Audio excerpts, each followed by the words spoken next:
পরম বাস্তব অভিজ্ঞতা। মানুষ যেহেতু শর্ট টাইমে উত্তেজিত হয়, তো ব্রেন আর কাজ করে না, লং টাইমে কেউ চিন্তা করতে পারে না। কিন্তু লং টাইমের একটা সিনারি যদি আপনার সামনে থাকে, যে কোনো মুরব্বী বসে আছে, তাকে জিজ্ঞেস করতে পারেন প্রতি নির্বাচনের আগে তার মনে হয়েছে এবার অমুক দল জিতলে খুব ভালো হবে দেশের। তারপরে দেখা যাচ্ছে ওই দলকে ভোটও দিয়েছে, ভোট দেওয়ার 1-2 মাস 2 বছর পর আবার অকি গালি দিয়েছে। এই জিনিসটা ঘটে কেন? এটি গণতন্ত্রের একটা মজার জিনিস। সে মজাটা হচ্ছে, ছোট বাচ্চাকে আমরা যেভাবে ললিপপ দিই, চকলেট দিই, যে বাবা তুমি কাঁদতেছো, এই চকলেটটা খাও, তাহলে ও অন্য যেটা চাচ্ছিল সেটা ভুলে যাবে।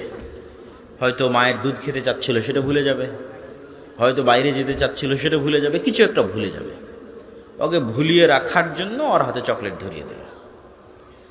তো গণতন্ত্র মানুষের সাইকোলজি বুঝে, যারা গণতন্ত্র তৈরি করেছে তারা মানুষের সাইকোলজি বুঝে, যে মানুষের সামনে কোন মূলা ঝুলিয়ে দিলে মানুষের আবেগকে নিয়ে বারবার খেলা যাবে,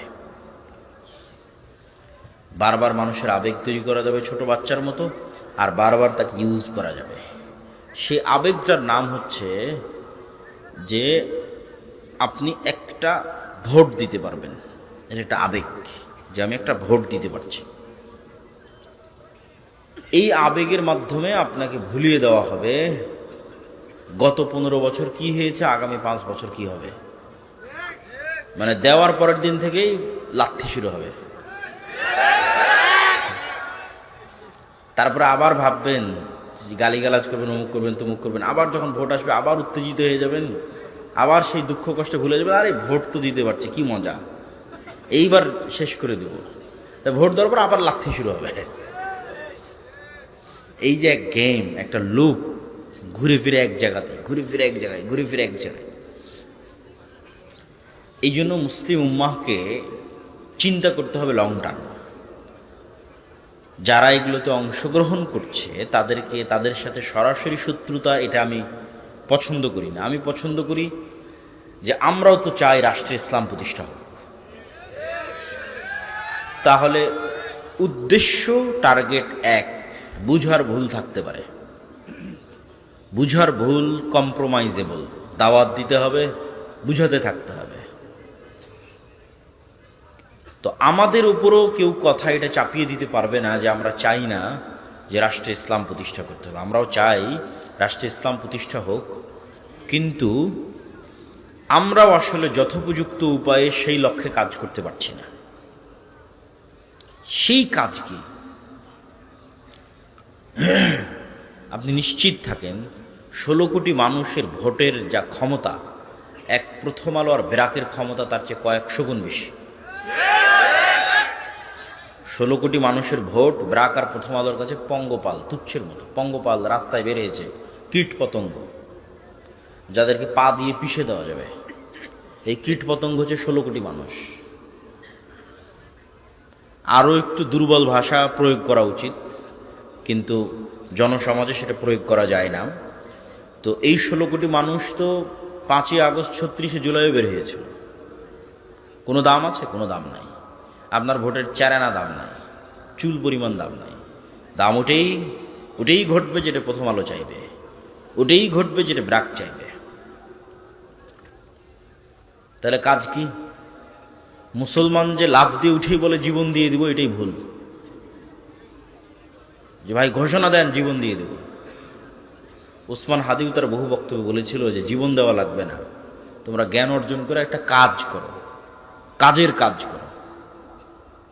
প্রথম আলোর মতো একটা প্রতিষ্ঠান তৈরি করতে জ্ঞান লাগবে, জীবন দেওয়া লাগবে না।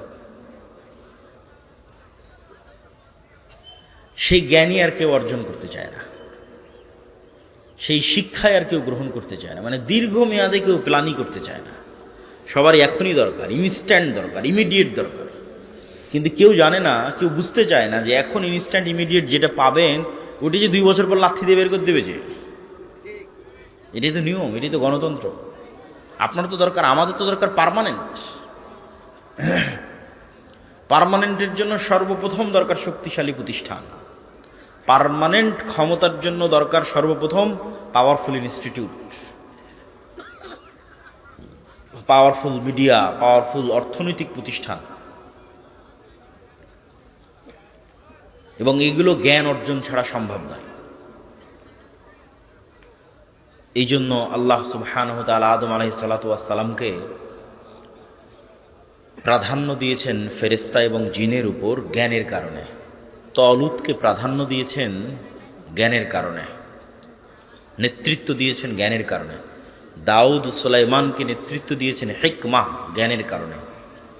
জ্ঞান শক্তি, জ্ঞান ক্ষমতা। আজকে সারা পৃথিবীর জ্ঞান কুক্ষিগত করে রেখেছে পাশ্চাত্য, জ্ঞান কুক্ষিগত করে রেখেছে আমেরিকা, ইউরোপ, জ্ঞানকে কুক্ষিগত করে রেখেছে। জ্ঞান যেটা আলটিমেটলি আপনি গবেষণা করলে এখানেই গিয়ে পৌঁছবেন, যে এখানে সবচেয়ে বড় বিষয় হচ্ছে জ্ঞান। আমেরিকার কাছে যেটা সর্বোচ্চ পর্যায়ের প্রযুক্তি আছে, ওই প্রযুক্তি শুধু ইসরায়েলকে দেয়, শুধু শুধু ইসরায়েলকে। সৌদি আরব, কুয়েত, কাতার, বাহরাইন, দুবাই, এদের সাথে যত সম্পর্ক থাকুক, এদেরকে যে প্রযুক্তি দিবে সেটার চাইতে 500 বছর এগিয়ে প্রযুক্তি আছে আমেরিকার কাছে। তারপর এদেরকে যেটা দিবে সেটাও টাকার বিনিময়ে বিক্রি করবে, আসল প্রযুক্তি শিখাবে না। কোনো কিছু নষ্ট হয়ে গেলে ঠিক করতে যেতে হবে তাদের কাছে। এটা জ্ঞানের যুদ্ধ। এই জন্য দেখবেন যে ইরানের বড় বড় বিজ্ঞানীদের বাছাই করে করে হত্যা করা হচ্ছে, হামাসের বড় বড় যারা জ্ঞানী নেতা আছে তাদের বাছাই করে হত্যা করা হচ্ছে। উসমান হাদিকেও এই একই কারণে হত্যা করা হয়েছে।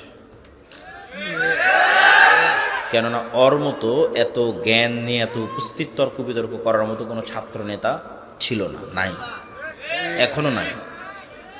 এই জন্য জ্ঞানকে এবং সৎ সাহসকে বিশ্ব ভয় পায়। জ্ঞান এবং তার সাথে সৎ সাহস। জ্ঞানী অনেক মানুষ হতে পারে, কিন্তু কত জ্ঞানী আছে বিক্রি হয়ে যায় টাকার কাছে। কত জ্ঞানী নেবেন? ব্রেইন ড্রেইন বলে একটা কথা আছে, শিক্ষিত ছেলেরা বুঝতে পারবে, যে আমাদের দেশে কত মানুষ, কত মেধাবী সন্তান, যেহেতু আমরা মেধা গুরুত্ব দিই না। আমেরিকা, ইউরোপ তারা তো মেধার মূল্যায়ন বুঝে, তারা মেধার মূল্যায়ন করে, তখন এখান থেকে মেধা চলে যায় আমেরিকায়, মেধা চলে যায় ইউরোপে, ওখানে গিয়ে সেটেল হয়ে যায়। এটাকে বলে ব্রেইন ড্রেইন, মানে মেধা পাচার, টাকা পাচারের মতো মেধা পাচার হয়ে যায়।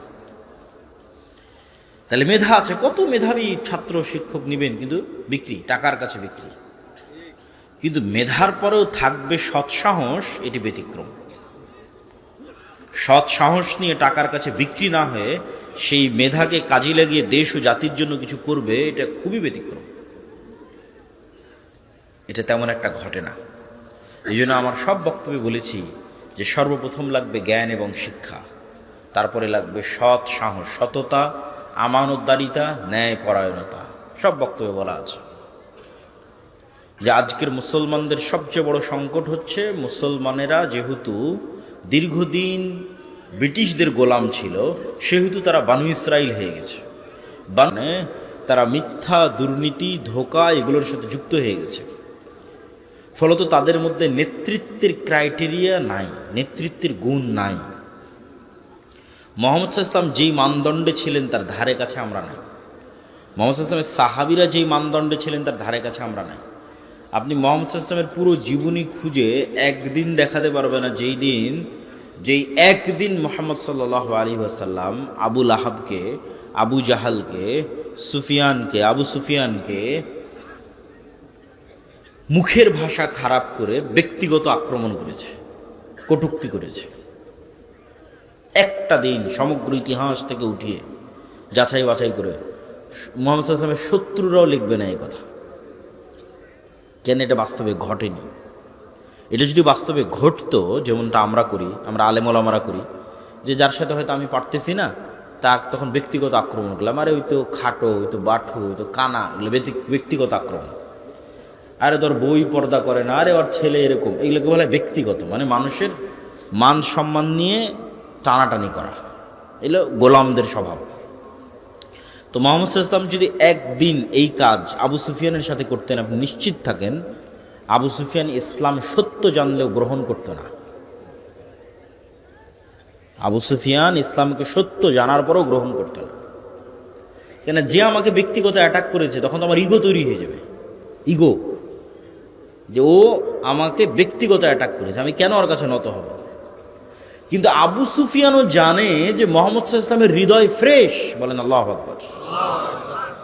সে নিশ্চিত জানে যে মুহাম্মদ সাল্লাল্লাহু আলাইহি ওয়াসাল্লামের সাথে আমার যে লড়াইটা হচ্ছে এটা শুধুমাত্র আদর্শিক লড়াই, কিন্তু তার কলব, তার হৃদয় আমার জন্য হিতাকাঙ্ক্ষী, কল্যাণকামী, এটা আবু সুফিয়ান জানে। এই জন্য এটা 1 সেকেন্ডের ব্যাপার যে আবু সুফিয়ান মুহাম্মদ সাল্লাল্লাহু আলাইহি ওয়াসাল্লামের হাতে হাত রেখে বলবে যে আপনার কাছে ইসলাম গ্রহণ করলাম, এটা করতে আবু সুফিয়ানের বাঁধবে না, কেন মুহাম্মদ সাল্লাল্লাহু আলাইহি ওয়াসাল্লাম ওই ধরনের নেতা নন, ওই ধরনের কিছু তিনি করেননি। সেই ক্রাইটেরিয়া আমরা ফুলফিল করতে পারছি কিনা? রাসূল সাল্লাল্লাহু আলাইহি ওয়াসাল্লামের ওই নেতৃত্বের ক্রাইটেরিয়া নাই মুসলমানদের মধ্যে। মুসলমানদের গোলামির স্বভাব ঢুকে যাওয়ার কারণে, দীর্ঘ 200 বছর ব্রিটিশদের গোলামি করার কারণে মুসলমানদের মানসিকতা হয়ে গেছে ন্যারো মাইন্ডেড, সংকীর্ণ, যেমনটা হয়ে গেছিল বানু ইসরাইলের। এরা এখন 1 টাকার জন্য শুধু মিথ্যা বলবে না, 1 টাকার জন্য আরেকজনকে হত্যাও করতে পারে। এখান থেকে নেতা তৈরি হয় না, এখান থেকে গোলাম তৈরি হয়। এই জন্য আমি আমার বক্তব্যে বলেছি, গণতন্ত্র হচ্ছে গোলাম তৈরির কারখানা।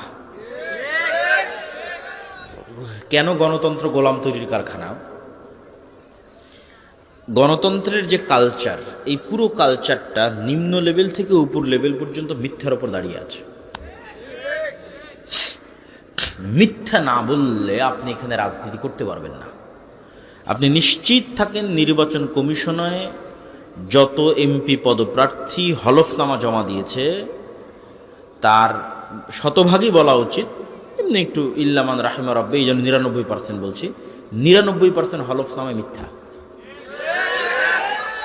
ওর বাস্তব যা সম্পদ সেটা সে সেখানে দেখায়নি, সেটা সে সেখানে বলেনি। এই পুরো কালচারটা মিথ্যার উপর দাঁড়িয়ে আছে, পুরো কালচারটা। এখন আপনাকে যেহেতু ভোট নিতে হবে, আপনি আর একজনের বিরুদ্ধে যদি না বলেন কেমনে ভোট নেবেন? আর একজনকে যদি ব্যক্তিগত অ্যাটাক না করেন, ছোট না দেখান যে ওই ছোট, ওই নিকৃষ্ট, ওই খারাপ, কেমনে ভোট নেবেন? কিন্তু দেখেন এই বিষয়টাই যে আপনি আর একজনকে ছোট দেখাতে চাচ্ছেন, এটাই তো মানুষকে গোলাম বানাচ্ছে, নেতা বানাচ্ছে না তো। মেন্টালিটিটা গোলাম হয়ে যাচ্ছে, মানসিকতা তো গোলাম হয়ে যাচ্ছে। একজন নেতা কিভাবে এরকম হতে পারে? মানে একজন নেতা কিভাবে তার দেশের জনগণের মধ্যে বিভাজন তৈরি করতে পারে? এগুলো বুঝার জন্য, আমি যে কথাগুলো বলছি এগুলো বুঝার জন্য চিন্তা শক্তি লাগবে, ঠান্ডা মাথায় বুঝতে হবে। মুহাম্মদ সাল্লাল্লাহু আলাইহি ওয়াসাল্লাম হুনাইনের যুদ্ধে অনেক গনিমতের মাল পেয়েছিলেন। এই গনিমতের মাল, হুনাইনের যুদ্ধটা হয়েছিল কিন্তু মক্কা বিজয়ের পর। মক্কার মানুষ কেবল মুসলমান হয়েছে, এরা তো এতদিন মুহাম্মদ সাল্লাল্লাহু আলাইহি ওয়াসাল্লামের বিরুদ্ধে যুদ্ধ করত। আর মক্কার মানুষ কেবল মুসলমান হয়ে মুহাম্মদ সাল্লাল্লাহু আলাইহি ওয়াসাল্লামের পক্ষে নিয়ে প্রথম যুদ্ধ করতেছে, হুনাইনের যুদ্ধ। তো এই গনিমতের মালের প্রায় সবই মুহাম্মদ সাল্লাল্লাহু আলাইহি ওয়াসাল্লাম মক্কার নবমুসলিমদের মধ্যে দিয়ে দিয়েছে। এখন যারা মুহাজির এবং আনসার, যারা মক্কা থেকে হিজরত করে আল্লাহর নবীর সাথে গেছিল মদিনায়, আর যারা মদিনায় আল্লাহর নবীর পাশে দাঁড়িয়েছিল, সবচেয়ে বেশি কষ্ট তো তারা করেছে। বদরের যুদ্ধ তারা লড়েছে, উহুদ খন্দক তারা লড়েছে, আল্লাহ নবীর কাঁধে কাঁধ রেখে আল্লাহ নবীর সকল দুঃখ কষ্ট তারা শেয়ার করেছে। আর আল্লাহর নবীকে সবচেয়ে বেশি কষ্ট দিয়েছে মক্কার মানুষ। আজ ইসলামের একটা অর্জন, হুনাইনের যুদ্ধে বিজয়, এই অর্জনের একটা বড় অংশ চলে যাচ্ছে সেই মক্কার মানুষের কাছে, আর বঞ্চিত হচ্ছে মুহাজির এবং আনসারেরা। তো ওই যে আব্দুর রহিম বলছিল না শয়তানের কথা, শয়তান তো সুযোগ পেয়ে গেছে যে এখানে তো বিভেদ তৈরি করা যায়, চমৎকার একটা সুযোগ। শয়তান তখন মুহাজির এবং আনসারদের অন্তরে দিয়ে দিল যে তোমাদের শুধু ব্যবহার করা হলো, কাজের বেলা দেওয়া হলো মক্কার মানুষকে। তো এই জায়গায় চাইলে রাসূলুল্লাহ সাল্লাল্লাহু আলাইহি ওয়াসাল্লামও বিভেদ তৈরি করতে পারতেন, কেননা বিভেদ শয়তান চায়। আপনাদের ভাষায় যদি বলি, বাংলাদেশের ঐতিহাসিক প্রেক্ষাপটে যদি বলি যে মুক্তিযোদ্ধা বনাম রাজাকার, এইভাবে একটা দেশের মানুষকে বিভক্ত রাখা, এটা হচ্ছে ভারতীয় রাজনৈতিক বয়ান।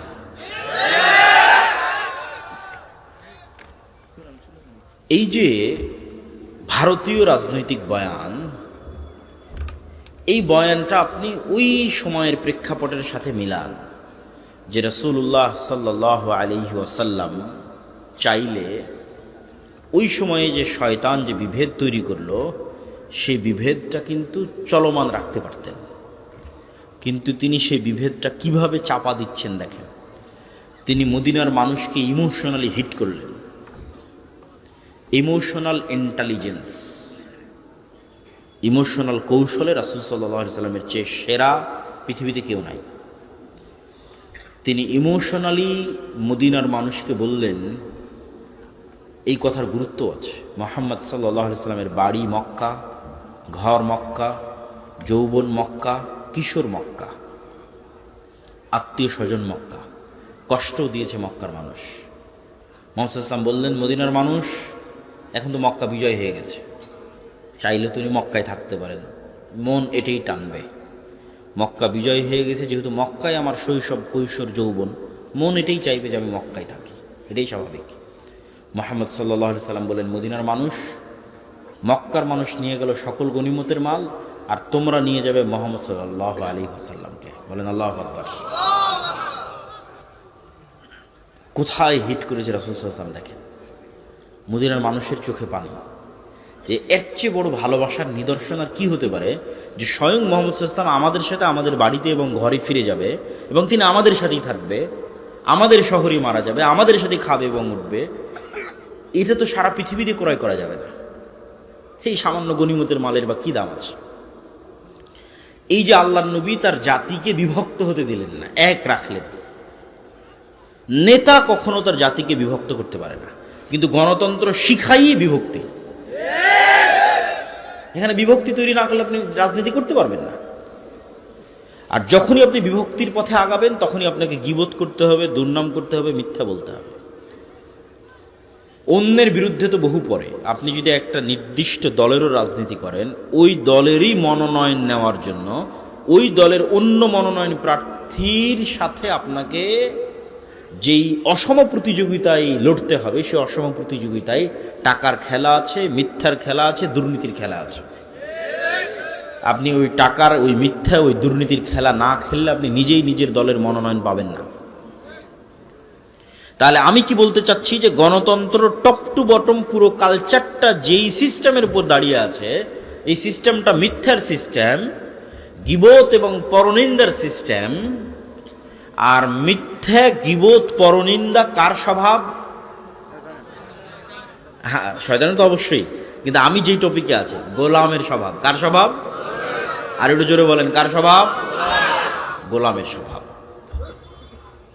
তাহলে এই কালচারের মধ্যে দিয়ে যত এমপি সংসদ ভবনে যাচ্ছে, এরা স্বাধীন না গোলাম? গোলাম। এরা নেতা না গোলাম? গোলাম। এই জিনিসটা যেই দিন আপনি বুঝে যাবেন, সেই দিন আমার মেসেজ আপনাদের কাছে ক্লিয়ার হয়ে যাবে, যে আমরা প্রকৃত নেতা তৈরি করতে চাচ্ছি। আমরা চাচ্ছি যে মুসলমানদের মধ্যে প্রকৃত নেতা তৈরি হোক। গণতন্ত্র তো গোলাম তৈরি করতেছে। যে আজকে টাকা দিয়ে মনোনয়ন কিনেছে, সে কাল এমপি হওয়ার পর, মন্ত্রী হওয়ার পর, এমনকি প্রাইম মিনিস্টার হওয়ার পর টাকার কাছে বিক্রি হয়ে যাবে।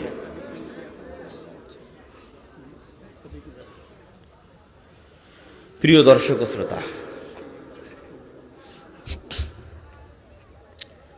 আমাদের পরবর্তী কাজ হচ্ছে ঈমান বিল গায়বে ইয়াকিন এবং পূর্ণাঙ্গ তাওহীদ।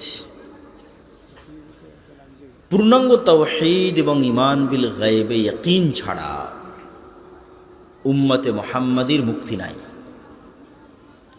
ঈমান বিল গায়ব কি জিনিস, পূর্ণাঙ্গ তাওহীদ কি জিনিস, এটা আপনাকে বুঝতে হবে।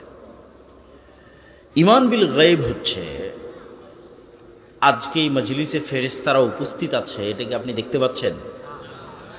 আমাকে দেখতে পাচ্ছেন?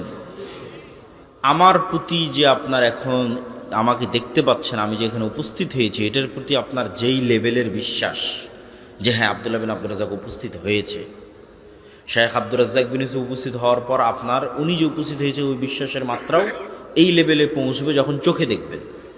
ঈমান বিল গায়বে ইয়াকিন মানে এখানে যে ফেরেশতারা উপস্থিত হয়েছে, এটাকে যেই দিন আপনি এইভাবে বিশ্বাস করতে পারবেন, যেমন চোখে দেখা জিনিসকে বিশ্বাস করেন, তথা আমার উপস্থিতিকে এখন যেভাবে বিশ্বাস করতেছেন, এখন আপনাদের সাথে এই মজলিসে ফেরেশতারা আছে, এটাকে যেই দিন ওই একইভাবে বিশ্বাস করতে পারবেন, সেই দিন ঈমান বিল গায়বে ইয়াকিন অর্জন হবে। ঈমান বিল গায়বে কেন ইয়াকিন লাগবে? দেখেন, মূসা আলাইহিস সালাতু ওয়াস সালামের চেয়ে আমরা দুর্বল নই। বানু ইসরাইলের চেয়ে উম্মতে মোহাম্মদী দুর্বল নয়। এই তুলনাটা আপনাকে বুঝতে হবে যে মুসা আলাইহিস সালাতু ওয়াস সালাম এবং বানু ইসরাইলের সাথে উম্মতে মোহাম্মদী এবং মুহাম্মদ সাল্লাল্লাহু আলাইহি ওয়াসাল্লামের উম্মতের বর্তমান অবস্থার তুলনা। মুসা আলাইহিস সালাতু ওয়াস সালামকে যেই দিন নবুয়তের দায়িত্ব দেওয়া হচ্ছে, ওই দিন মুসা আলাইহিস সালাতু ওয়াস সালাম মানুষের বাড়ির কাজের লোক। যেই দিন মুসা আলাইহিস সালাতু ওয়াস সালামকে নবুয়তের দায়িত্ব দেওয়া হচ্ছে, সেই দিন মুসা আলাইহিস সালাতু ওয়াস সালাম পলাতক, আসামি।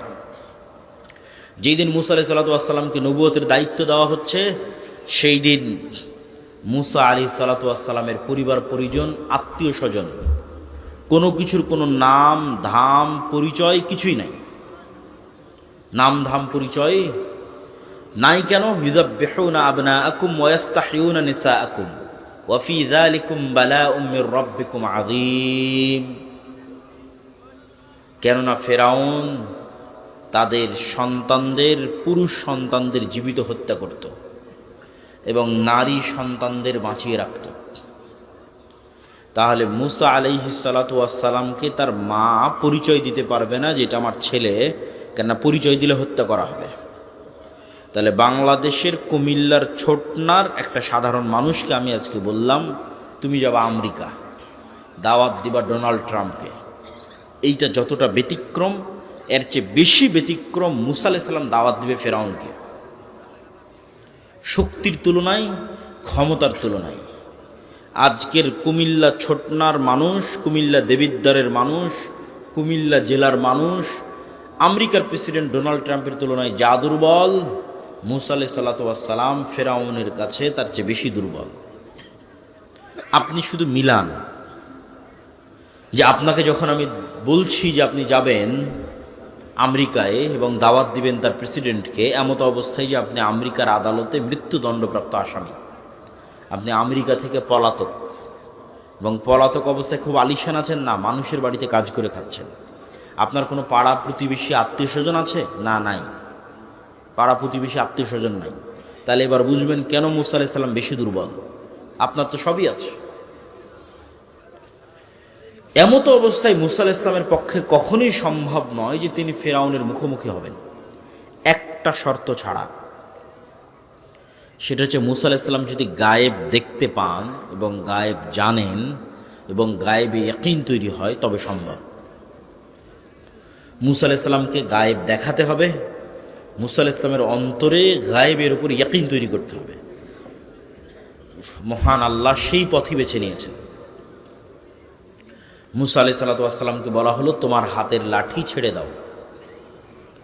আল্লাহ এটা বললেন না যে আমি জান্নাত থেকে একটা লাঠি এনেছি, আসমান থেকে একটা লাঠি এনেছি, সেই লাঠিটা তোমাকে দিচ্ছি, এটা ছাড়লে সাপ হবে। তাহলে ওই মাত্রার বিশ্বাস তৈরি হতো না, যেই মাত্রার বিশ্বাস দরকার ফেরাউনের মুখোমুখি হওয়ার জন্য। এখন এই বইটা আমি হাতে করে আছি, আজ 5 বছর 10 বছর থেকে আমি এই বই পড়ি, আমার হাতেই আছে। আমার হাতে 5-10 বছর থেকে যে লাঠি আছে, সেই লাঠি এখন সাপ হচ্ছে। আসমান জান্নাত থেকে আসা বিশেষ লাঠি তো সাপ হতেই পারে, অস্বাভাবিক কিছু না। আমি তো নিজে এই লাঠিকে গাছ থেকে ভেঙে কেটেছি, এটা তো কোনো স্পেশাল লাঠি নয়, এটা তো নর্মাল লাঠি, আমি ব্যবহার করছি 10 বছর থেকে। এটা কেমনে সাপ হতে পারে? এটাই গায়েব, যে গায়েবে আল্লাহ সুবহানাহু ওয়া তাআলার ক্ষমতা কত বেশি। এটার একটা আলামত মুসা আলাইহিস সালাতু ওয়াস সালাম দেখছেন। এবং এটাই ছিল কারণ যে জাদুকরেরা কেন সিজদা করবে। আপনি নিশ্চিত থাকেন জাদুকরদের হাতের লাঠি এবং জাদুকরদের দড়িও সাপে পরিণত হয়েছিল। জাদুকরদের হাতের লাঠি এবং দড়ি সাপে পরিণত হওয়ার পরেও মুসা আলাইহিস সালামের সাপে এমন কি ছিল যে তারা সিজদা দিল। অনেকেই মনে করে যে মুসা আলাইহিস সালামের সাপ তাদের সব সাপ খেয়ে ফেলেছে, এই জন্য। এটা একটা কারণ হতে পারে, কিন্তু আসল কারণ কোনটা সেটা আপনাকে আমি ধরিয়ে দিচ্ছি, তাহলে আপনি বুঝতে পারবেন। আজকের এই 3D প্রযুক্তির যুগে এবং ভিডিও অ্যানিমেশন, 3D অ্যানিমেশনের যুগে আমি আপনার চোখের সামনে এই বইকে সাপ বানিয়ে দিতে পারবো। কিসে? স্ক্রিনে, মোবাইলের স্ক্রিনে, টিভির স্ক্রিনে, কম্পিউটারের স্ক্রিনে। স্ক্রিনে আমি অ্যানিমেশন করব, ডিজাইন করব, আপনার চোখের সামনে দেখবেন যে এই বইটা আস্তে আস্তে সাপ হয়ে যাচ্ছে, স্ক্রিনে দেখতে পাবেন ডিজাইনের মধ্যে। এই বইটা এখন সাপ হয়ে গেল, ঠিক আছে, স্ক্রিনে দেখতে পাচ্ছি সাপ হয়ে যাচ্ছে। আবার যদি 3D কোনো চশমা চোখে দেন, আবার ওই সাপ যদি ছোবল মারে, তাহলে ওই চশমা চোখে দিলে মনে হবে স্ক্রিন থেকে বের হয়ে এসে আমাকে ছোবল মারতেছে। ওই প্রযুক্তিও আছে। আবার চোখ থেকে চশমা খুললে দেখবেন আরে না, সাপ তো স্ক্রিনেই আছে। তাহলে এই বইটা সাপে পরিণত হয়েছে চোখে। বাস্তবে কি? বাস্তবে নয়। আজকের বিজ্ঞানের পক্ষে সম্ভব নয় যে এটাকে সাপে পরিণত করবে বাস্তবে। কোথায় সম্ভব? চোখের ভেলকিতে, ডিজাইনে সম্ভব, 3D অ্যানিমেশনে সম্ভব। এটাও দেখানো সম্ভব যে এসে আপনাকে ছোবল মারতেছে, আপনি ভয় পাবেন, এটাও দেখানো সম্ভব। তাহলে তাদের লাঠি এবং তাদের দড়ি সাপে পরিণত হয়েছিল, এটা ছিল চোখের ভেলকি, ঠিক আজকের যুগের স্ক্রিনের, মোবাইল কম্পিউটারের স্ক্রিনের ডিজাইন। That's it. আর মুসা আলাইহিস সালাতু ওয়াস সালাম এটা ছিল আস্ত। আস্ত যেই সাপ এখন মেঘনা নদীতে ঘুরে বেড়াচ্ছে, এই বইটা এখন সেই সাপে পরিণত হয়েছে। আস্ত যেই সাপ মেঘনা নদীতে ঘুরতেছে, চোখের ভেলকি না। মুসা আলাইহিস সালামের হাতের লাঠি আস্ত জ্যান্ত জীবন্ত সাপে পরিণত হয়েছিল। আর জাদুকরদের লাঠি এবং দড়ি আস্ত জ্যান্ত জীবন্ত সাপে পরিণত হয়নি। আমাদের আজকের যুগের যেমন 3D ডিজাইন, এরকম কোনো এক প্রযুক্তির মাধ্যমে, জাদুকরী কোনো প্রযুক্তির মাধ্যমে চোখের ভেলকিতে মনে হচ্ছিল যেন সাপ। আর মুসা আলাইহিস সালাতু ওয়াস সালামেরটা বাস্তবে সাপে পরিণত হয়ে গেছে, যেটা ওই কালেও অসম্ভব, এই কালেও অসম্ভব। আজকের বিজ্ঞানের এই উন্নত প্রযুক্তির যুগে অসম্ভব, আজ থেকে 5000 বছর আগে অসম্ভব। তো জাদুকরেরা তো জানে যে হ্যাঁ, চোখের ভেলকিতে সাপ হতেই পারে, বাস্তবে সাপ হয়ে গেছে এইটাই তো তাদের বিশ্বাস হয় না। যখন তারা দেখছে মুসা আলাইহিস সালাতু ওয়াস সালামের লাঠি জাদুর সাপ নয়, এটা সত্যি জ্যান্ত জীবন্ত আস্ত সাপে পরিণত হয়ে গেছে, তখন তারা বুঝে গেছে যে এটা কোনো জাদুর শক্তি নয়, এটা কার শক্তি? রব্বুল আলামিনের শক্তি। এই জন্য তারা সিজদায় অবনত হয়েছে। বলছিলাম মুসা আলাইহিস সালামের অন্তরে ইয়াকিন তৈরি হয়ে গেছে যে চোখে যা দেখা যায় তাই সব কিছু নয়। চোখে দেখছি এটাকে লাঠি, এখন তো সাপ হয়ে গেল। এই একটা বিশ্বাস, ইয়াকিনের লেভেলে পৌঁছে যাওয়া, যে আমি চোখে দেখছি ফেরাউন, অনেক উপর বাস্তব ইয়াকিন লাগবে। ঈমান বিল গায়বে ইয়াকিনের মধ্যে আরো একটা জিনিসে ইয়াকিন জরুরি ভিত্তিতে লাগবে, সেটা হচ্ছে পরকাল, জান্নাত। এটা ছাড়া মুসলমানদের বিজয় সম্ভব নয়। আসহাবুল উখদুদের মতো ঈমান পরকালের উপর। আসহাবুল উখদুদের ঘটনা আপনাদের জানা আছে। ওয়ামা নাকামু মিনহুম ইল্লা আন ইউমিনু বিল্লাহিল আজিজিল হামিদ।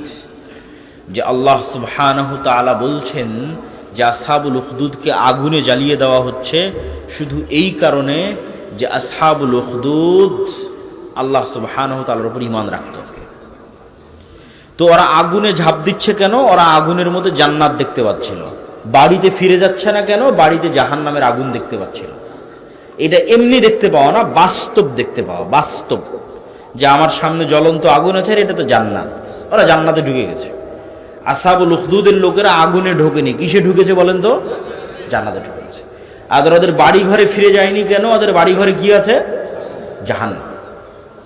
মুসলমান যেই দিন এইভাবে জান্নাতকে দেখতে পারবে, এইভাবে পরকালকে দেখতে পারবে, সেই দিন মুসলমানদের বিজয় শুরু হবে। 4টে পয়েন্ট বলা হয়ে গেল, আর 2টো পয়েন্ট বলে বক্তব্য শেষ করব। পয়েন্ট নাম্বার 1 বলেছি জ্ঞান, পয়েন্ট নাম্বার 2 বলেছি সত্যবাদীদের ন্যায়পরায়ণতা, পয়েন্ট নাম্বার 3 বলেছি ঈমান বিল গায়বি ইয়াকিন, পয়েন্ট নাম্বার 4 পূর্ণাঙ্গ তাওহীদ এবং আল্লাহর সাহায্য। নবী মুহাম্মদ সাল্লাল্লাহু আলাইহি ওয়াসাল্লাম বিজয়ের জন্য আল্লাহর সাহায্যের মুখাপেক্ষী ছিলেন। মুসা, দাউদ, সুলাইমান সকল নবী বিজয়ের জন্য আল্লাহর সাহায্যের মুখাপেক্ষী ছিলেন। আল্লাহর সাহায্য ছাড়া মুসলমানদের বিজয় অতীতে কোনোদিন হয়নি, ভবিষ্যতে কোনোদিন হবে না, ফুল স্টপ।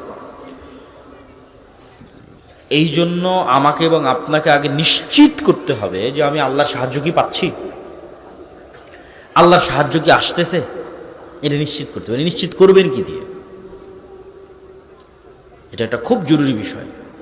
আল্লাহর সাহায্য ছাড়া মুসলমানদের বিজয় হবে না, সম্ভব নয়। নবীদের হয়নি, আপনাদেরও হবে না, আমাদেরও হবে না। আল্লাহর সাহায্য নিশ্চিত করতে হবে। মুহাম্মদ সাল্লাল্লাহু আলাইহি ওয়াসাল্লাম বদরের যুদ্ধের আগের রাতে লম্বা সালাত আদায় করছেন। সেই লম্বা সালাত দেখে আবু বকর রাদিয়াল্লাহু তাআলা আনহু পর্যন্ত ক্লান্ত। কাফাকা মুনাশাদাতাকা রাব্বাক, হে আল্লাহর নবী, যথেষ্ট হয়েছে, আর কত দোয়া করবেন, আর কত সালাত আদায় করবেন? আপনি তো আল্লাহর নবী, আল্লাহ তো আপনাকে বিজয় দিবেই, আর কত? কিন্তু মুহাম্মদ সাল্লাল্লাহু আলাইহি ওয়াসাল্লাম আবু বকর রাদিয়াল্লাহু তাআলা আনহুর চেয়েও বেশি ভালো জানতেন, বেশি ভালো বুঝতেন যে আগামীকাল বদরের যুদ্ধে আমি মুহাম্মদ বিজয় অর্জন করতে পারবো না যতক্ষণ না মহান আল্লাহর সাহায্য আমি না পাচ্ছি। আর মহান আল্লাহর সাহায্য ততক্ষণ পর্যন্ত আমি পাবো না যতক্ষণ না আমি রাতের সালাতে না দাঁড়াচ্ছি। তাহলে নবী মুহাম্মদ সাল্লাল্লাহু আলাইহি ওয়াসাল্লাম রাতে সালাত আদায় না করে আল্লাহর সাহায্যের বিষয়ে নিশ্চিত হতে পারছেন না। আর সেই নবীরই উম্মত গুনাহগার পাপিষ্ঠ আমরা 5 ওয়াক্ত সালাত, রাতের সালাত বহুদূরের কথা, 5 ওয়াক্ত সালাত আদায় না করি শুধু মিছিল আর তাকবীর দিয়ে ইসলামকে বিজয় করে দেব। আমার কথা কি বোঝা যায়? মুসলমান যদি মনে করে তাদের মুক্তির দরকার, শুরু হবে সালাত দিয়ে। 5 ওয়াক্ত সালাতে নাই যে তাকে আল্লাহ চিনে না, সে কে? তাকে আল্লাহ জানে না, সে কে? সে কিসের তাকবীর দেয়, কিসের মিছিল করে, কিসের কথা বলে যে আমি জীবন দেব, কিসের? 5 ওয়াক্ত সালাতে আছে যে তাকে আল্লাহ চিনে, যে হ্যাঁ সে মুসলমান, সে আমার সাহায্য চায়, সে ইসলামকে বিজয়ী করতে চায়। তাকে আল্লাহ সুবহানাহু ওয়া তাআলা চিনে, তাকে আল্লাহ গণার মধ্যে ধরবে, কাউন্ট করবে। 5 ওয়াক্ত সালাতের পরে লাগবে রাতের সালাত। সালাতে আসমান থেকে গায়েবী মদদ নেমে আসে।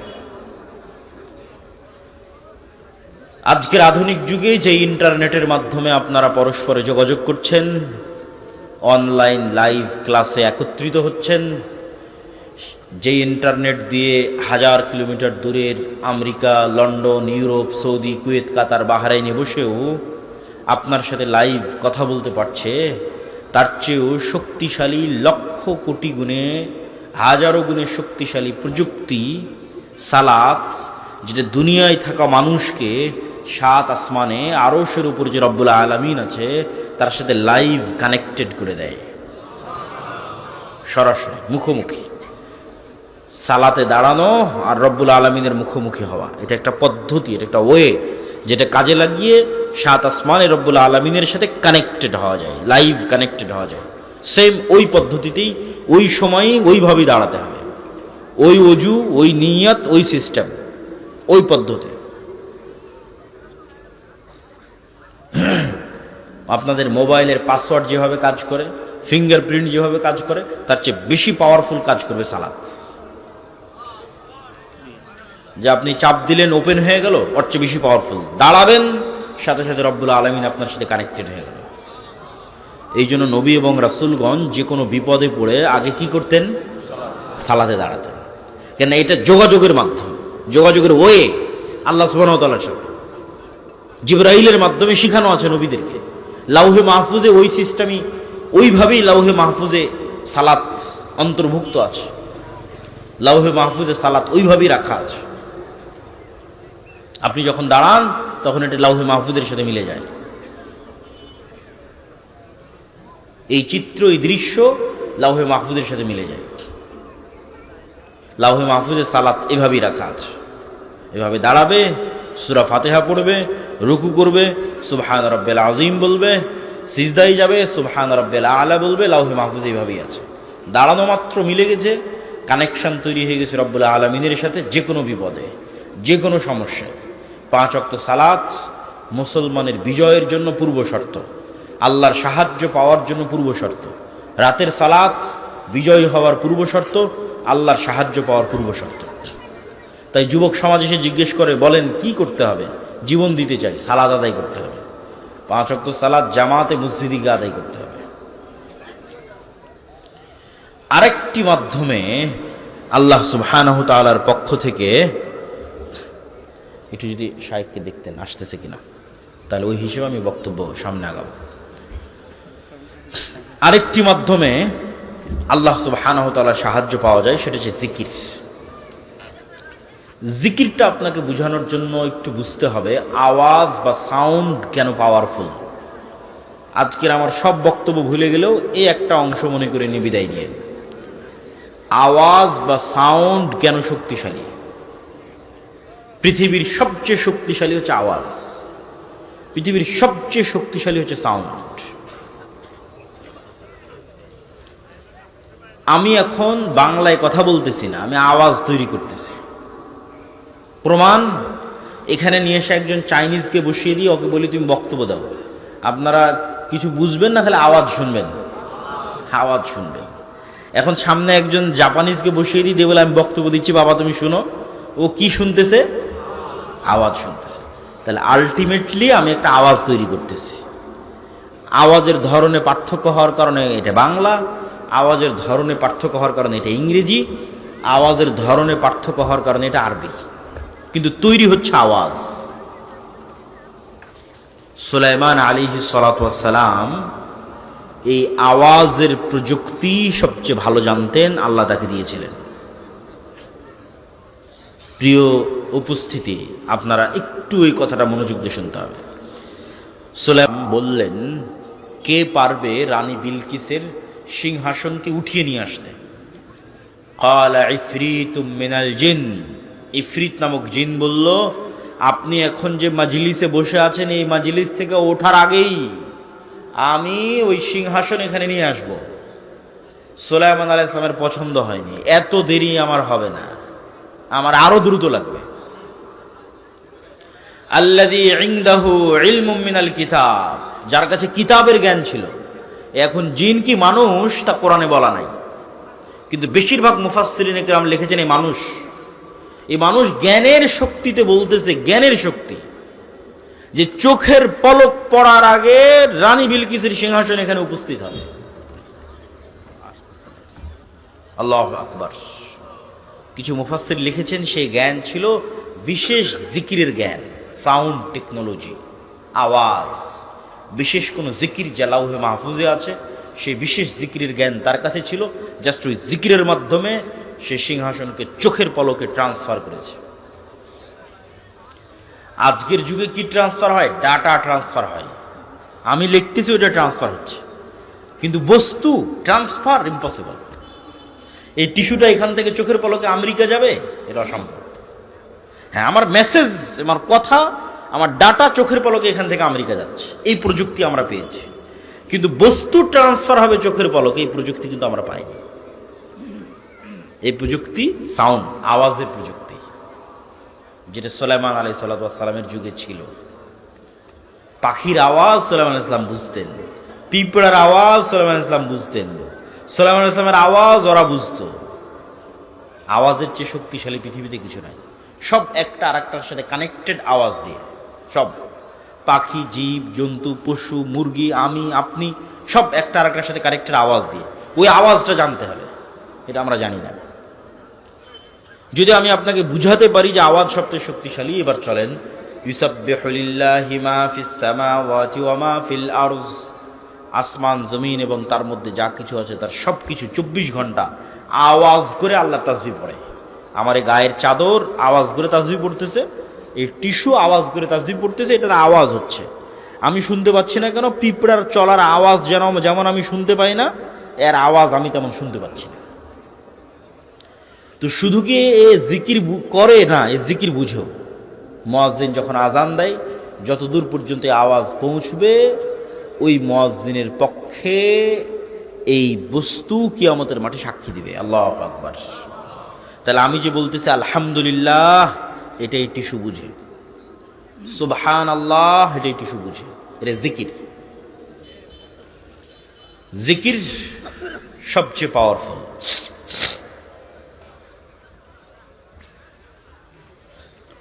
প্রিয় উপস্থিতি, প্রিয় মুসল্লিবৃন্দ, জিকিরের মধ্যে সর্বশ্রেষ্ঠ জিকির হচ্ছে সকাল সন্ধ্যার জিকির। সকাল মানে সূর্য ওঠার পূর্বে এবং সন্ধ্যা মানে সূর্য ডোবার পূর্বে। আপনারা যারা পিছনে দাঁড়িয়ে আছেন, অনেকক্ষণ থেকে আপনাদের দেখছি ডানে বামে জায়গা আছে। এটা মাজলিসের একটা আদব, বসে পড়া।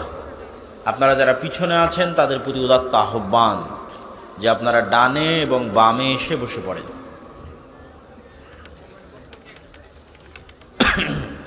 আমি আমার বক্তব্যের শেষে চলে এসেছি। যদি বুঝেন আওয়াজ সবচেয়ে শক্তিশালী, তাহলে এতটুকু বুঝেন যে এই কোরআন কার আওয়াজ, কার শব্দ, কার বাক্য, কার সাউন্ড? আল্লাহর।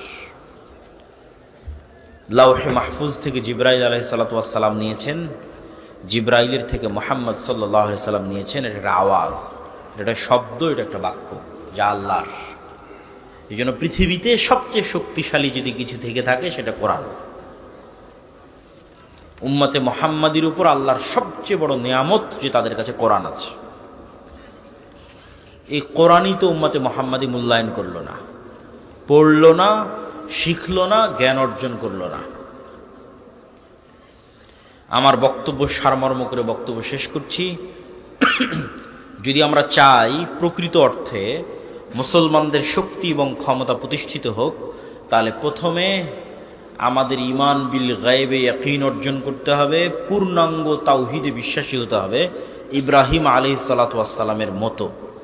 তারপরে আমাদের প্রয়োজন হবে সর্বোচ্চ পর্যায়ের জ্ঞান, যেই জ্ঞান দিয়ে আমরা তৈরি করব শক্তিশালী প্রতিষ্ঠান, মিডিয়ায় হোক, অর্থনীতিতে হোক, সকল ক্ষেত্রে, বিশ্ববিদ্যালয়ে হোক, শক্তিশালী পাওয়ারফুল ইনস্টিটিউট, যেন আমাদেরকে মানুষ, পৃথিবীর মানুষ পঙ্গপাল মনে না করে, তুচ্ছ মনে না করে। আমি এবং আপনি হচ্ছে পঙ্গপাল, কীট পতঙ্গ।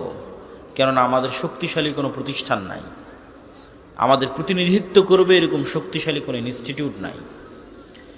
জ্ঞান সর্বোচ্চ পর্যায়ে, সর্বোচ্চ পর্যায়ের প্রতিষ্ঠান, তারপরে লাগবে সত্যবাদিতা ও ন্যায়পরায়ণতা।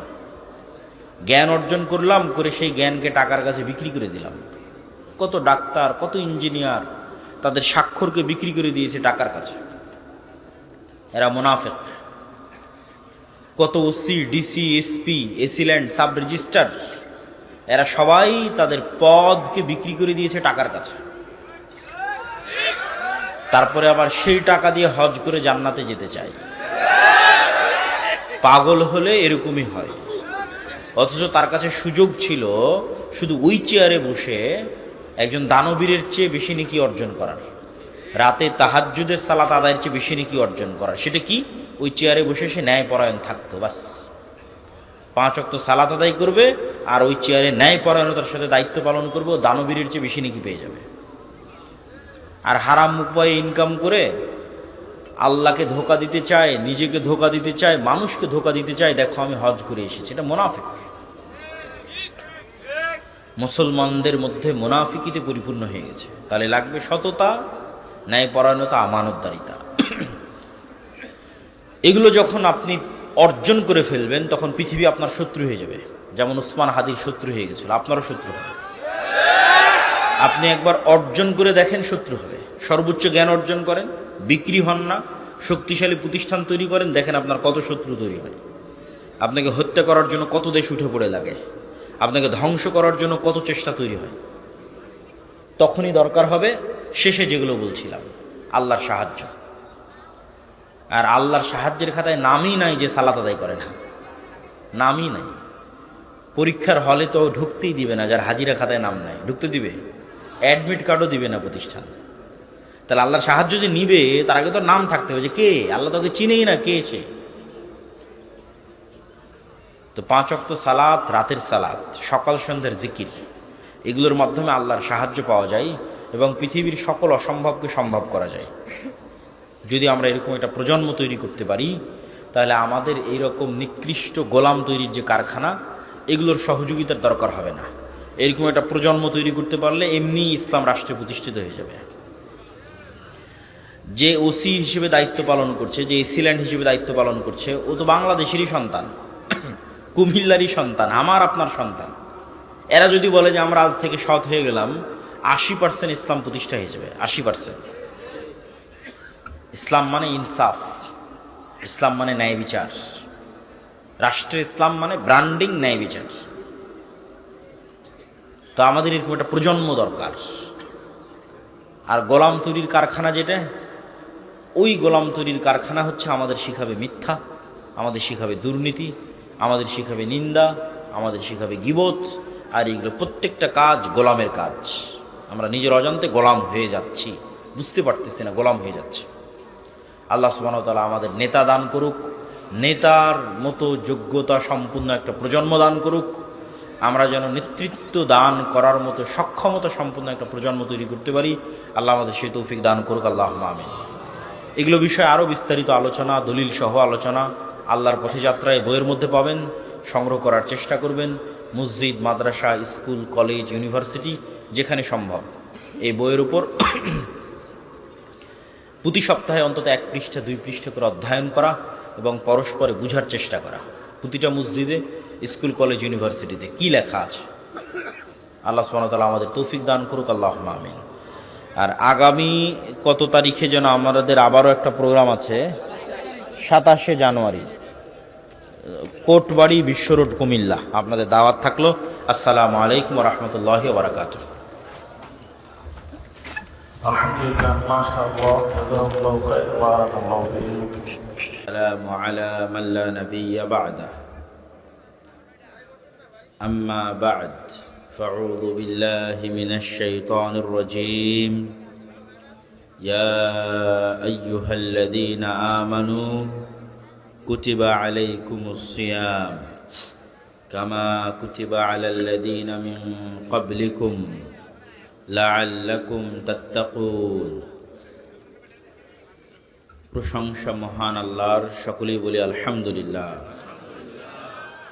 দরুদ ও সালাম বর্ষিত হোক পৃথিবীর সর্বশেষ ও সর্বশ্রেষ্ঠ রাসূল আহমদ মুহাম্মদ মুস্তাফা সাল্লাল্লাহু আলাইহি ওয়াসাল্লামের প্রতি। প্রিয় কুমিল্লাবাসী, আপনারা আব্দুর রহিম বিন আব্দুর রাজ্জাকের মুখ থেকে শুনছিলেন শয়তানের কথা। আমি তার সাথে দু একটি কথা যোগ না করে পারছি না। আব্দুর রহিম শুরু থেকে কি বলছিল তা আমার শোনা হয়নি। শেষে যতটুকু শুনলাম সেটির সাথে আর দু একটি কথা যুক্ত না করলেই নয়। শয়তান যখন কোনো মানুষকে দেখে যে তাকে, তার আগে বলি, শয়তান মানুষের মাইন্ড গেম, মাইন্ড সাইকোলজি, অন্তরের অবস্থা বুঝে তার সাথে গেম খেলে। যার অন্তরের টান যেমন, তার সাথে গেমের প্ল্যান তেমন। সবার সাথে একই রকম গেম শয়তান খেলে না। যাকে দেখছে জন্মগত তার অন্তরে আল্লাহ ভীতি, বাপ মা ভালো, দাদা দাদি ভালো, তাকে তো পথভ্রষ্ট করা যাচ্ছে না, কি করা যায়? তখন তার জন্য স্ট্র্যাটেজি ভিন্ন। যেহেতু সে আল্লাহওয়ালা পরহেজগার, অতএব তাকে বেদাতে লাগিয়ে দাও। সালাত থেকে যেহেতু বিরত রাখা গেল না, তাহলে লাগাও কিসে? কথা বলেন না যে লাগাও কিসে? ভিন্ন মানুষের জন্য ভিন্ন স্ট্র্যাটেজি। যাকে সালাত থেকে বিরত রাখা গেছে তাকে তো সালাত থেকে বিরত রেখেছি। যাকে সালাত থেকে বিরত রাখতে পারছি না, একে জাহান্নামে নিয়ে যাব কি দিয়ে? তো ওর মনে যেহেতু এতই ইবাদত করার শখ, তো ওকে বেদাত ধরিয়ে দাও। এই যে এটাও একটা ইবাদত, এই যে এটাও একটা ইবাদত, আর এটাও একটা, এটাও ভালো, এটাও ফজিলত। ও তো আর বুঝতে পারে না, ও মনে করে আমার তো যাওয়া দরকার জান্নাত। ইবাদতের পরে ইবাদত করতে থাকে, চলে যায় জাহান্নামে। তো শয়তান এইরকম চালাক। কাউকে যদি দেখে যে না, তাকে অন্য কোনো ফাঁদে ফেলা যাচ্ছে না, কিন্তু তার টাকার খুব নেশা, সে সময় নষ্ট করে না, রাত দিন পরিশ্রম করতে থাকে, টাকা উপার্জন করবে। তাই তখন শয়তান আর ব্রেনে ঢুকিয়ে দেয় হারামের চিন্তা করার দরকার নাই, যেদিক থেকে পাওয়া যায় যার মনে যেটার চাহিদা বেশি তার সাথে শয়তান ওইভাবে গেম প্ল্যান রেডি করে। যার প্রতি দেখে, যার মধ্যে দেখে নারীর প্রতি দুর্বলতা, তাকে টেনে নিয়ে যায় সেই দিকে। ওর যেহেতু টাকা পয়সার দিকে কোনো মনোযোগ নাই, তোকে হারাম হালাল বুঝে লাভ নাই, ও টাকা পয়সা হারাম হালাল বেছেই চলে, কিন্তু ওর দুর্বলতা নারী, তখন ওকে সেখানে লাগিয়ে দেয়।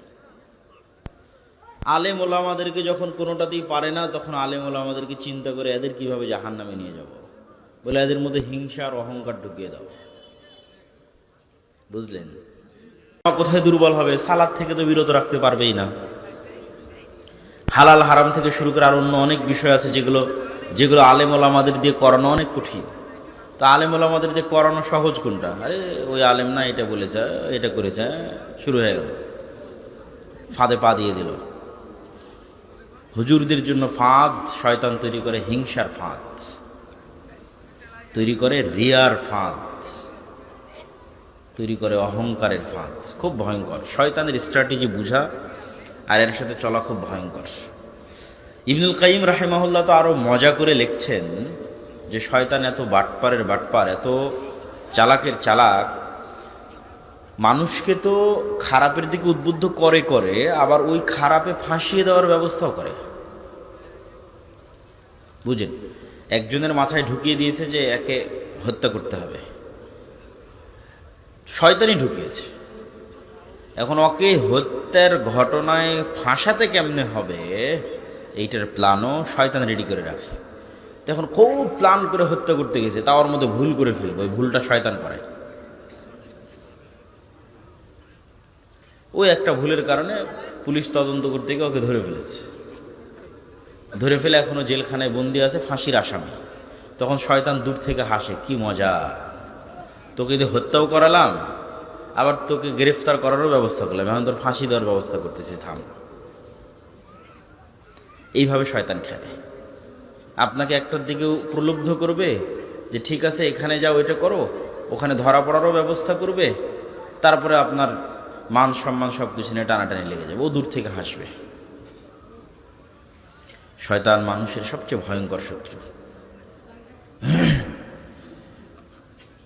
যদিও এই বিষয়গুলো বিস্তারিত, শয়তানের এই বিষয়গুলো, ফেরেশতাদের বিষয়গুলো বিস্তারিত আল্লাহর পথে যাত্রা, যেটি আমার লেখা বছরের নতুন বই, সে বই আরও চমৎকার, আরও বিস্তারিত, আরও দলিল ভিত্তিক আছে। তা আব্দুর রহিমের কথার সাথে সংযুক্ত করে এতটুকু যুক্ত করলাম। আজকে সংক্ষিপ্ত বক্তব্যের বিষয়বস্তু,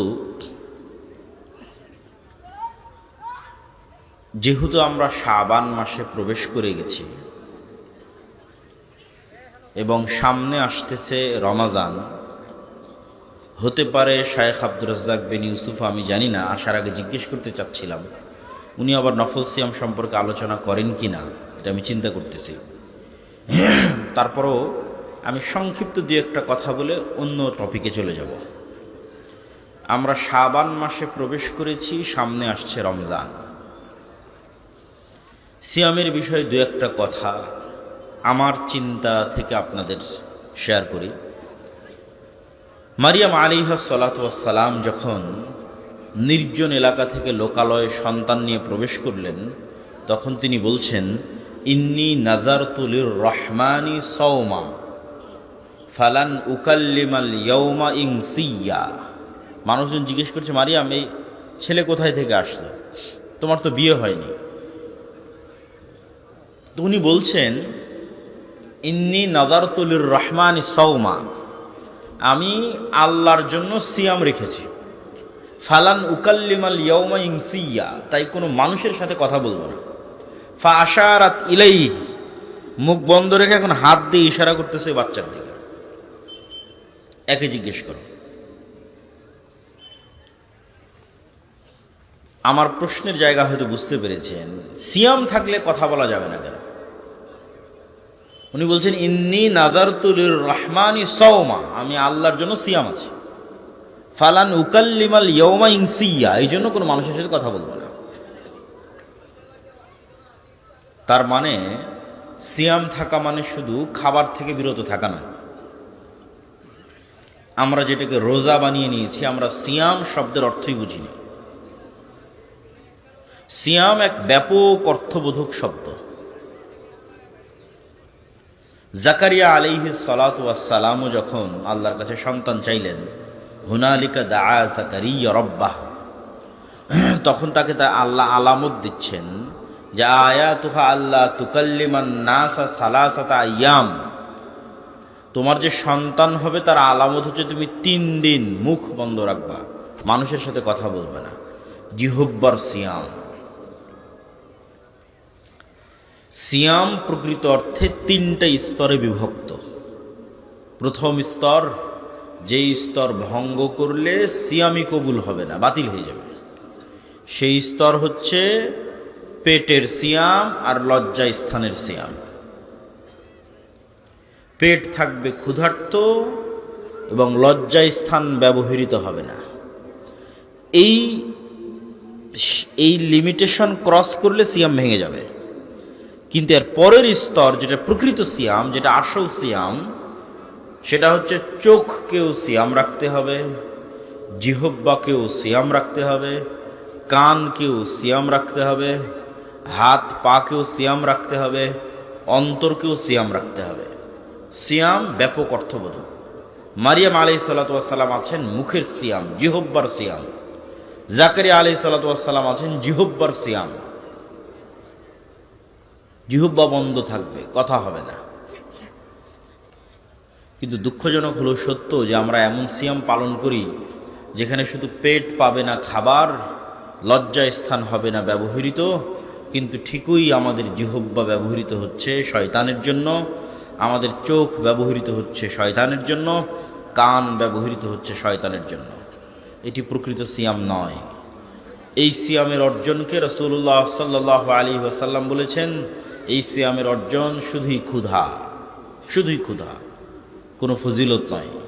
মাল্লাম ইয়াদা কাওলা যুর ওয়াল আমালা বিহি ফালাইসা লিল্লাহি হাজাতুন আন ইয়াদা তুআমাহু ওয়া শারাবাহু, যে ব্যক্তি সিয়াম অবস্থায় মিথ্যা কথা ও কাজ পরিত্যাগ করল না, আল্লাহর কোনো প্রয়োজন নাই তার এই না খেয়ে থাকার, কোনো প্রয়োজন নাই।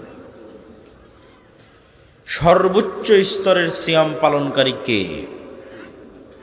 সর্বোচ্চ স্তরের সিয়াম পালনকারী হচ্ছে যার জিহব্বা ও সিয়াম আছে ঠিকই, যার চোখ সিয়াম আছে ঠিকই, যার কান সিয়াম আছে ঠিকই, কিন্তু এই জিহব্বা সিয়াম থাকার পরে ব্যস্ত আছে আল্লাহর জিকিরে। জিহব্বা সিয়াম পালন করছে কিভাবে? গীবতে নাই, অপবাদে নাই, হাসি মজাকে নাই, গালিগালাজে নাই, অপ্রয়োজনীয় কথায় নাই। এটাই জিহব্বার সিয়াম, যেটা জাকারিয়া আলাইহিস সালাতু ওয়াস সালামকে আল্লাহ বলেছেন, যেটা মারিয়াম আলাইহিস সালাতু ওয়াস সালামকে আল্লাহ বলেছেন, ইন্নী নাযারতু লির-রহমানি সাওমা। কিন্তু জিহব্বা তো সিয়াম আছে। এমন একজন সিয়াম পালনকারী সত্যিই যার জিহব্বা সিয়াম আছে, যার জিহব্বা গীবত, অপবাদ, পরনিন্দায় ব্যবহার হচ্ছে না, কিন্তু তার এই জিহব্বা আবার ব্যবহার হচ্ছে জিকিরে। ঠিক জাকারিয়া আলাইহিস সালাতু ওয়াস সালামকে আল্লাহ যেমন বললেন যে তুমি 3 দিন চুপ থাকবা, কিন্তু এই 3 দিন তোমার কাজ হচ্ছে সকাল সন্ধ্যায় আল্লাহর জিকির করবা। তার মানে কি দাঁড়ালো? তার মানে এটাই দাঁড়ালো এই 3 দিন তোমার জিহব্বা অপ্রয়োজনীয় কথাও কাজে ব্যবহার হবে না, কিন্তু ব্যবহার হবে কার জিকিরে? আল্লাহর জিকিরে। চোখ সিয়াম আছে, অশ্লীল দৃশ্য দেখা থেকে বিরত আছে, টিভি দেখা থেকে বিরত আছে, মোবাইল ফোনে অশ্লীল দৃশ্য দেখা থেকে বিরত আছে।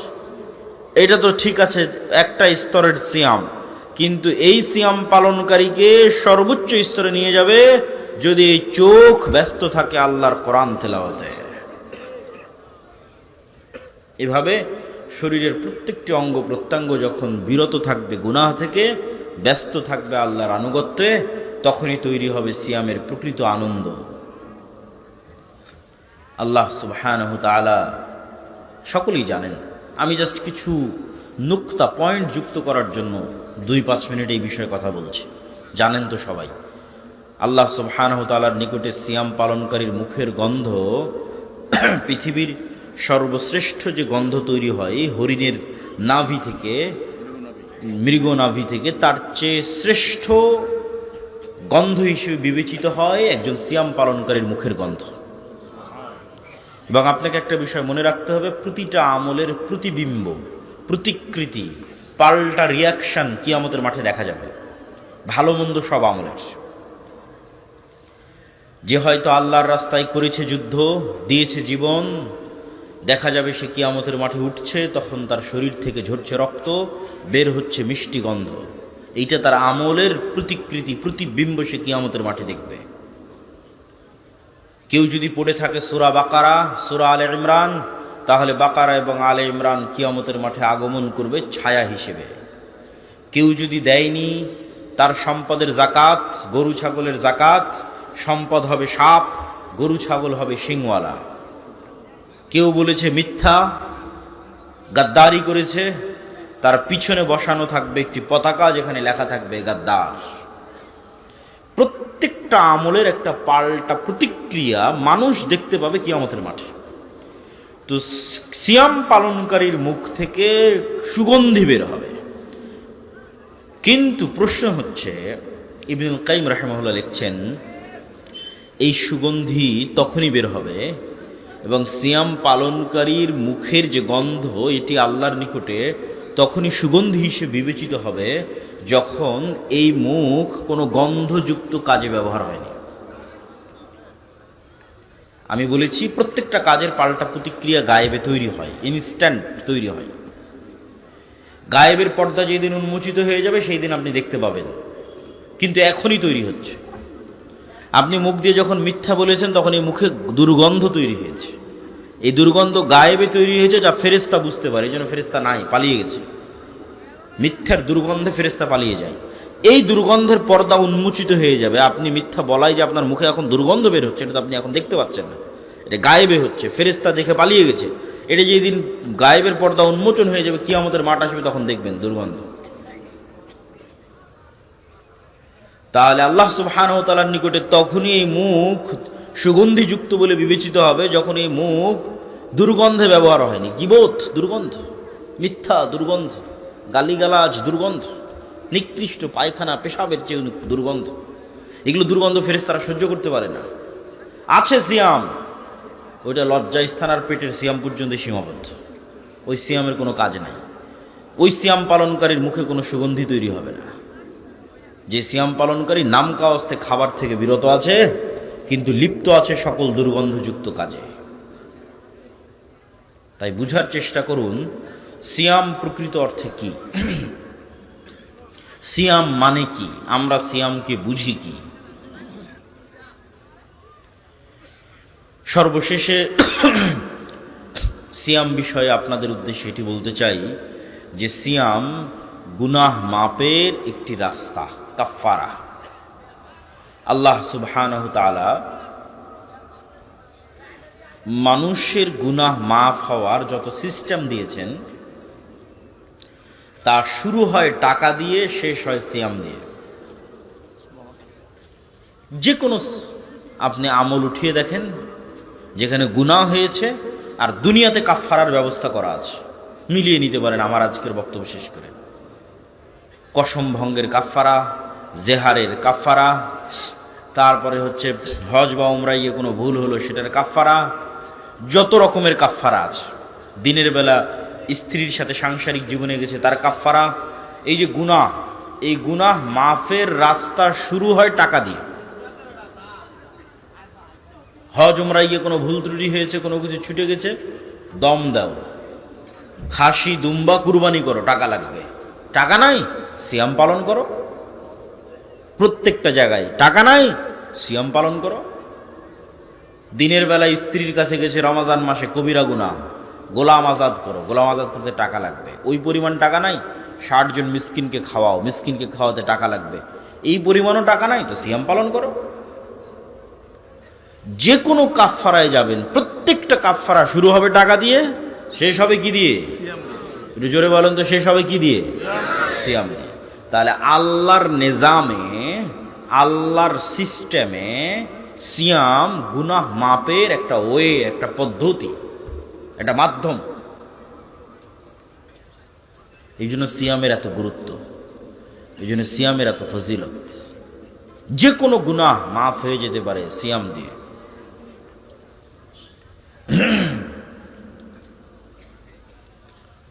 প্রিয় দর্শক ও শ্রোতা, উপস্থিত মুসল্লিবৃন্দ, সকলের উদ্দেশ্যে উদাত্ত আহ্বান থাকবে, আমরা যে শাবান মাসে পৌঁছে গেছি, এই শাবান মাস যদি শায়েখ আব্দুর রাজ্জাক বিন ইউসুফ এই বিষয়ে আলোচনা করেন, বিস্তারিত শুনবেন। আমি শুধু কিছু নোক্তা পয়েন্ট যেগুলো খুব গুরুত্বপূর্ণ এবং সূক্ষ্ম, সেগুলো আপনাদের সাথে শেয়ার করে যাচ্ছি। সকলেই জানেন যে এই শাবান মাসে আল্লাহ সুবহানাহু ওয়া তাআলার নিকটে 1 বছরের আমল তুলে ধরা হয়। আমি আরও একটি উপকারিতা বলে যাই, শাবান মাসে যে সিয়াম পালন করবে সে ব্যক্তি রমাজানকে অনেক গুরুত্ব মূল্যায়ন করতে পারবে। আর যে শাবান মাসে সিয়াম পালন করবে না, ওর রমাজান কখন আসলো আর কখন গেল বুঝতে পারবে না। মূল্যায়ন এবং গুরুত্ব দেওয়া তো বহু দূরের কথা। আপনাকে আরো প্র্যাকটিক্যাল উদাহরণ দেই। কিছু মানুষ আছে দেখবেন, ঠিক জামাতের পূর্ব মুহূর্তে দৌড়াতে দৌড়াতে মসজিদে ঢুকলো, 1 রাকাত অথবা 1টা সিজদা পেয়েছে, তারপরে ইমাম সাহেব সালাম ফিরে দিয়েছে, সেও তাড়াহুড়ো করে বাকি 2-3 রাকাত পড়ে জেলখানা থেকে যেভাবে বের হয় সেভাবে মসজিদ থেকে বেরিয়ে আসলো। এই ব্যক্তি সালাতের কোনো মজা পাবে?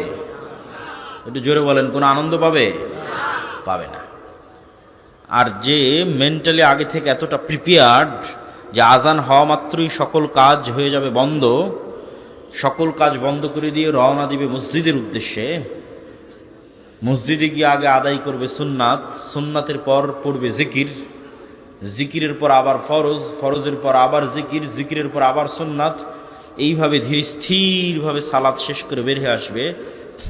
এর মনের অবস্থাটা হবে যেন জান্নাত থেকে বের হচ্ছে। ওটাই জান্নাত।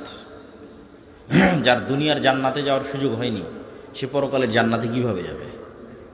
পরকালের জান্নাতে যেতে হলে আগে দুনিয়ার জান্নাতে ঢুকতে হবে। তো দুনিয়াতে তো জান্নাত মসজিদ, জান্নাতের বাগান, সেখানে যে আনন্দের সাথে যাবে, আনন্দের সাথে বসে থাকবো, আনন্দের সাথে জান্নাতে ঢুকবে।